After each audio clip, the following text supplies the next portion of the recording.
The highlights were meeting up again with Eric, Mike with the three-rotor FD, running into old friends, and even you guys with new builds, something like that. Or... Yeah. And then Yuri. What am I gonna say? I ain't gonna say nothing.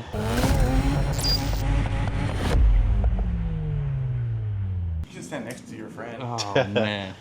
So this year, Sevenstock was quite a bit different. We had challenges, delays, unexpected weather that came up. I mean, it was just one issue after another. Ultimately, it just came down to we showed up, basically just improvised based off of the day, the environment, and it was very wet, very muddy. Thank goodness for the truck. Nothing just worked out smoothly at all, but once the event started rolling, I mean, man, it felt like normal, just seeing familiar faces, new faces, all of the builds. It was a great feeling. And again, throughout the whole process, it was a very frustrating moment for all of us in the team. But and we didn't get to bring our cars. And we didn't except bring for one. Yes, we brought one car. Probably the most reliable turbo RX-8 on the planet. And maybe the highest mileage up to date on an original motor. Mr. Jesse, push-ups Jesse.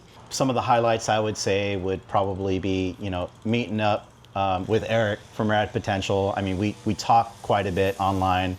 We bounce ideas off of each other so often, but it's just a totally different feeling once you actually get to like meet up in person. Being able to see George, Danny, Yuri, Gabe behind the camera, like even Jesse. I mean, all of us just kind of hanging out. It was good times. So doesn't really matter where it's at, but it's a plus when there's a bunch of familiar cars and Rotary projects that are everywhere. So, what do you think? I showed up there at around 5:30. Nobody was there. I was the only one there. What were the highlights of the Sevenstock car-wise?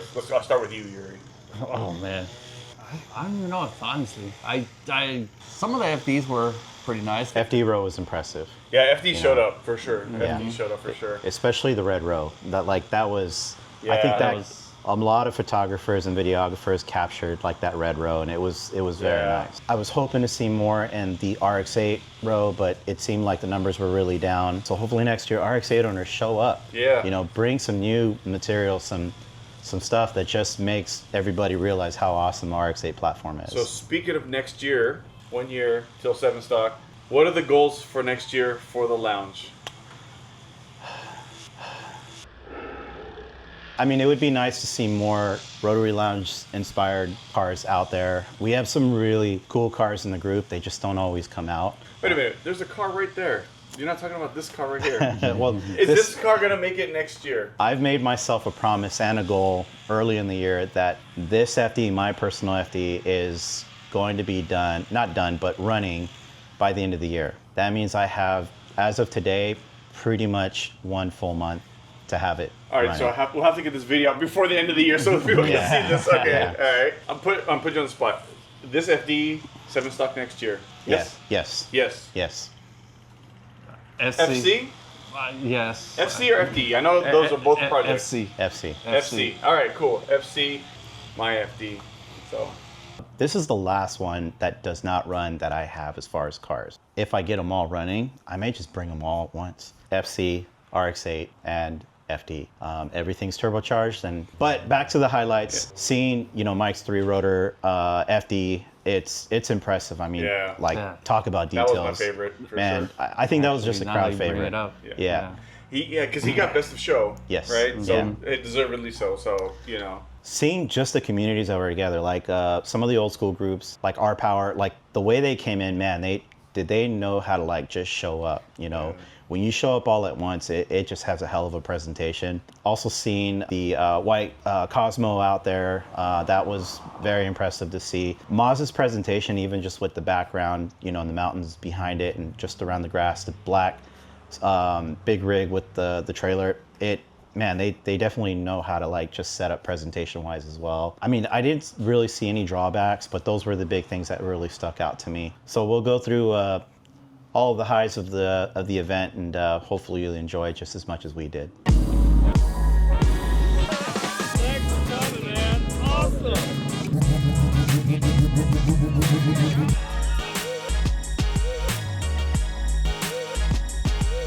like a true REW swapped RX-3.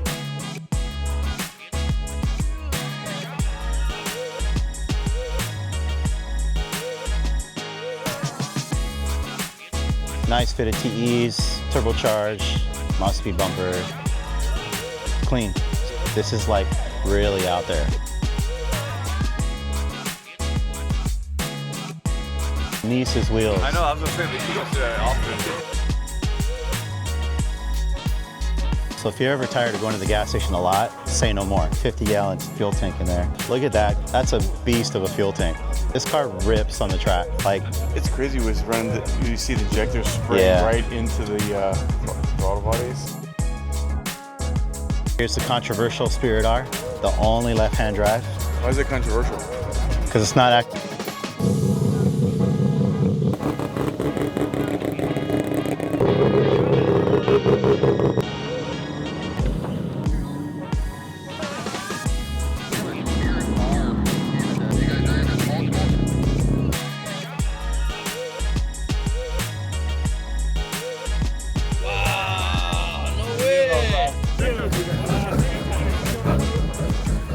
Hey, were you surprised? Yeah.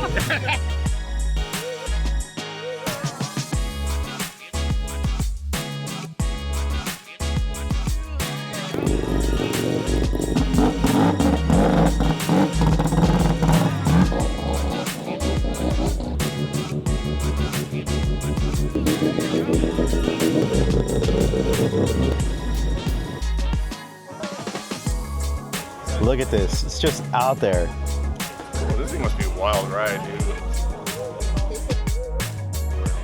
Alex Rodriguez. Oh, okay. Yeah, it's a cool ride. This is clean. Dude, that's Australia vibes all the way.